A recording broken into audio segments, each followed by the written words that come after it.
O ponto de partida, ou a visão espiritual, é determinante para a nossa compreensão do eterno propósito de Deus. Vou citar alguns exemplos.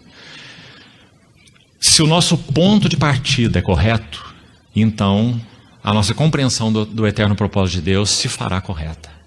4 pontos de partida, pelo menos nós temos, para entendermos o que seria o eterno propósito de Deus. 3 são equivocados, embora pareçam corretos.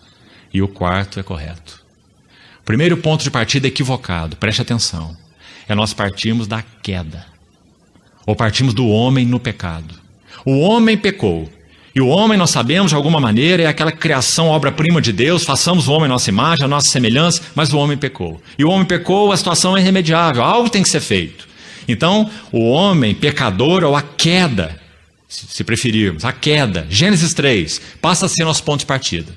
E então, fácil nós concluirmos que se a queda, o homem no pecado, a necessidade do homem é o nosso ponto de partida, então qual seria o eterno propósito de Deus? Redimir o homem caído. É tão lógico, não é? Então, quando Jesus cumpre a sua obra de redenção na cruz do Calvário, então todo o propósito de Deus estaria realizado, porque o homem foi redimido e foi reconciliado. Isto é falso.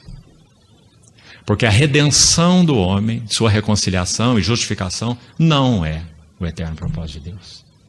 Então vamos tentar dar um passo para trás, para ver se atingimos o eterno propósito. Vamos para o homem antes do pecado. O homem na sua inocência, Adão no paraíso. Então será que o eterno propósito de Deus é restaurar ao homem, que ele criou a sua imagem e semelhança, restaurar ao homem o seu governo, restaurar ao homem a sua condição de representante de Deus, porque ele o pôs no Éden para isso. As palavras são muito claras, para o vigiar, o guardar, o representar. Então, se não começamos a partir da queda, comecemos antes, com o homem antes da queda, criado à imagem e semelhança de Deus. Você vê que é um grande ponto de partida, importante?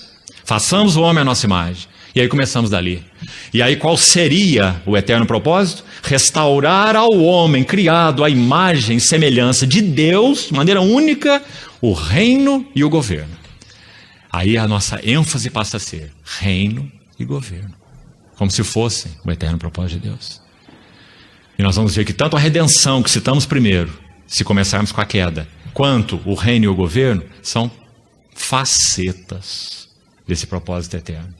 Nunca o centro. E não podem ser definidas como sendo o eterno propósito de Deus. Então vamos dar um passo ainda para trás. E para trás do homem sem pecado, nós temos a própria criação. Então quando Deus fez os céus e a terra, no princípio criou Deus os céus e a terra, antes do homem, antes da queda, né? Estamos dando um passo para trás. Então quem sabe o propósito eterno de Deus é restaurar a beleza da criação original. A ordem, a harmonia, a singularidade, o paraíso perdido. Compreendeu? Sim, e há muitos que pregam isso.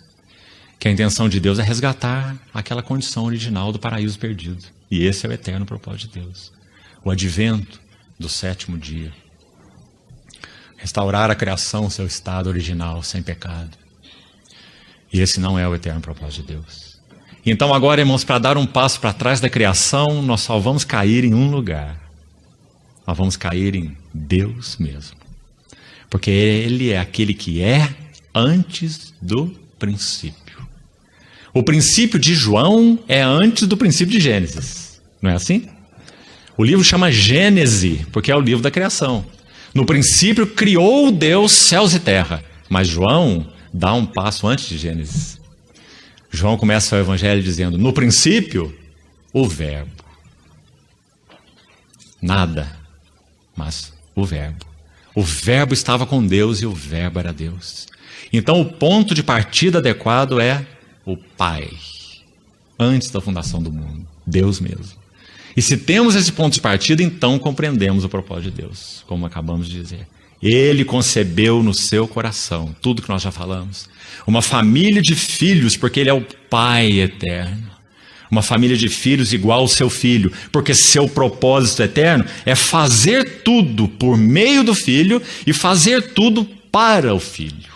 Porque o Filho é o centro da cena de glória, para que ele tenha toda a primazia, porque nele habita toda a plenitude.